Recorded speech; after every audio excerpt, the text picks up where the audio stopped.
senadora Lúcia Vânia. E depois o último inscrito, senador Caiado.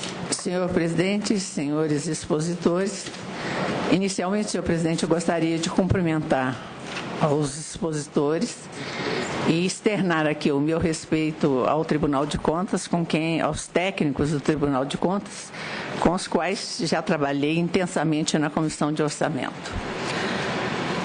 Eu não vou ser repetitiva, porque eu acho que todas as dúvidas e as distorções que foram apresentadas aqui já foram devidamente respondidas. Eu gostaria de centrar a minha questão na Lei de Responsabilidade Fiscal. Eu acho que a gente pode concluir de tudo que foi dito aqui, e eu gostaria que os senhores me esclarecessem posteriormente, que ou a operação da lei, ela é deficitária, tem gargalos que precisam ser corrigidos, ou existem omissões de todos os lados. Eu acho que a primeira das omissões, eu acredito que eu debitaria ao Senado da República, que uma coisa me incomoda muito: o Senado da República não tem uma participação efetiva na Comissão de Orçamento.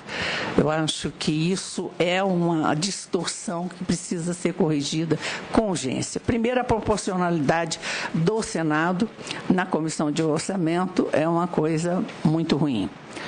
Segundo, é a aprovação das contas que vão se acumulando aqui ao longo do tempo e não se faz uma análise. Os senhores me colocaram, ou não sei se eu entendi bem, que a prestação de contas chegou ao tribunal em agosto e elas só foram analisadas no ano seguinte. Isso de 2013, me parece. Não sei se foi 2013 ou 2014. Portanto, eu acho que uma agilidade nessa análise das contas é fundamental também por parte do Tribunal de Contas. Porque se nós tivéssemos, antes das eleições, já uma análise dessas contas, o discurso seria outro. Mas eu gostaria de fazer uma pergunta em relação à Lei de Responsabilidade Fiscal. Atualmente, o Estado de Goiás está empenhado na discussão e aprovação de uma lei de responsabilidade fiscal estadual. Isso se deve ao fato de a lei federal conter algumas lacunas que nós entendemos que precisam ser corrigidas. Recentemente, acompanhamos a apresentação pelo governo federal de uma meta negativa de resultado. Agora, é no mínimo estranho que o governo persiga formalmente uma meta negativa.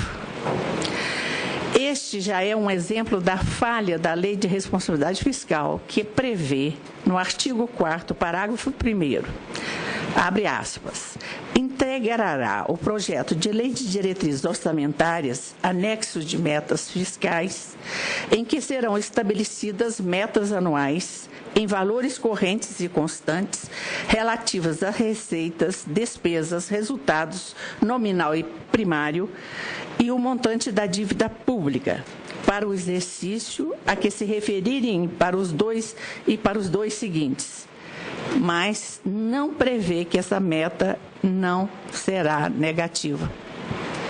Portanto, eu pergunto, quais os ajustes que o TCU considera necessários para fazer com que a Lei de Responsabilidade Fiscal atenda de forma ainda melhor aos seus propósitos originais? E, concluindo, eu quero dizer que eu vejo, de tudo que foi colocado aqui, uma dificuldade no próprio Senado da República de não ter agilidade suficiente e a representatividade importante na Comissão de Orçamento. Eu vejo uma responsabilidade enorme do Executivo, que à medida que a cobrança das ressalvas não são feitas com intensidade e com penalidade, foram ampliando cada vez mais essas distorções. E eu vejo uma peço desculpas se estou equivocada, uma morosidade do Tribunal de Contas de não fazer um acompanhamento trimestral ou fiscalização dessas contas do governo.